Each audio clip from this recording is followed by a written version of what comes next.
Hey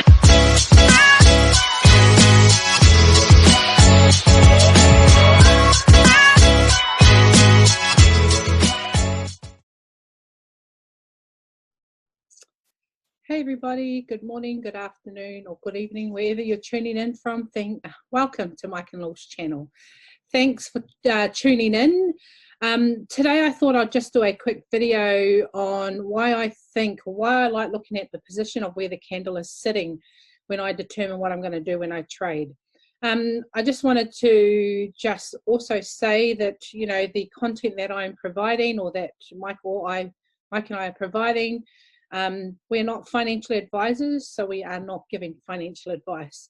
We're purely just providing information, or information around our own experience as crypto traders. But today I'm just going to, I thought I'd do a separate video to any of the other videos that are on our YouTube channel. Specifically based around why I like to look and see where the candle is positioned at the different time frames.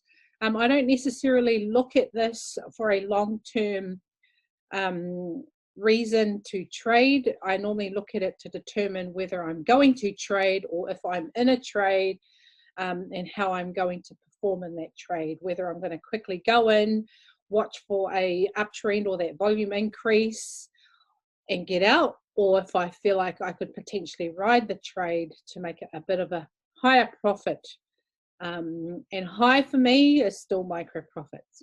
Okay, so often my content provided is based around your 5 minute, your 1 hour, your 4 hour, and your 1 day chart. Okay, sometimes I will look at the 4 day or 3 day as well as the 1 week, just to give me a clear indication of whether Bitcoin is going to do something, if it's just been on a standstill.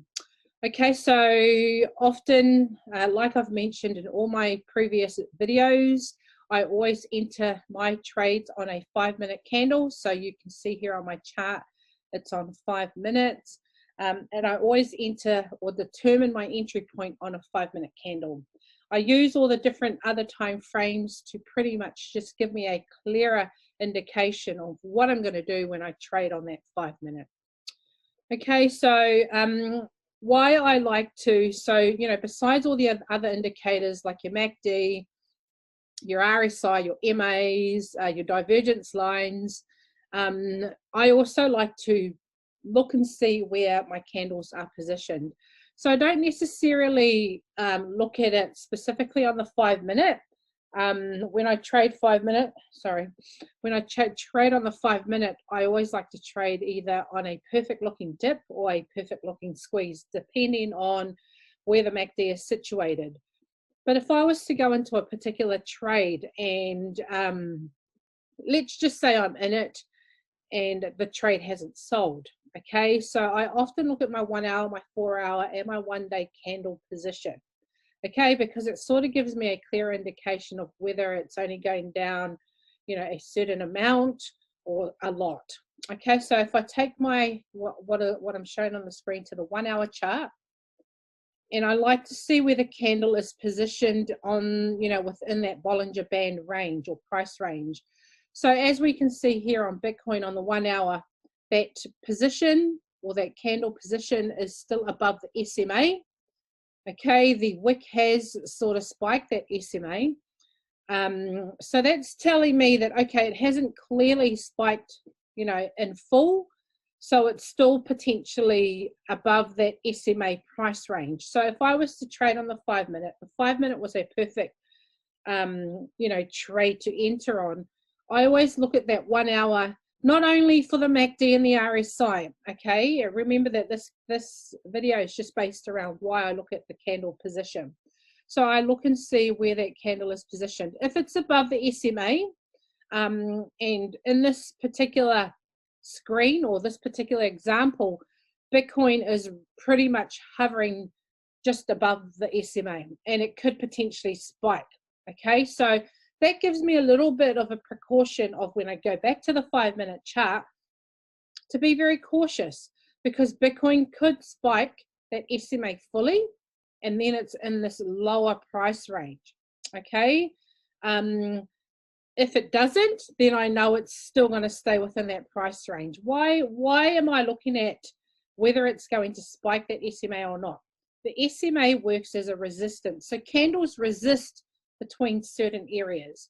Okay, and in this example, you know, once it spikes the SMA to go down, then it's gone through that resistant level, and now it's started to play around in that new area of prices. Okay, if, let's just say, for example, I caught the candle here, right? And even though, yes, it is red, and obviously you've got all these other indicators down here to give you a bit of a broader example or broader indication of what's happening, I would look at this candle and say, okay, it hasn't gone, or it's potentially halfway between the top Bollinger Band and the SMA. So there's still some movement before it could even spike that SMA, okay, to go down. So, you know, and we're looking at, like in this example, it took 1, 2, 3, 4 hours to be where it is. So let's just say within that 4-hour period, I go back and I trade on that 5-minute, then I know that there would have been some potential profit to make within that price range. Again, when I look at my 5 minutes, or when I determine an entry on the 5-minute, I always look for that perfect entry. I don't just enter because I see that on the 1 hour, the candle position is above the SMA. Okay, again, you're only using these time frames to help you determine the right time when you enter, or when you've entered on a 5-minute trade, how long you're going to stay in there for. So that's why I like to look at where it's positioned. Okay, an example, if I was to catch it 4 hours ago, I see where that candle's positioned. I say, okay, it's potentially still got a bit of space before, or spread before it even reaches that SMA, to say, okay, I'm ready to spike to go down. I've still got some time to make a bit of gain whenever I trade on that 5-minute.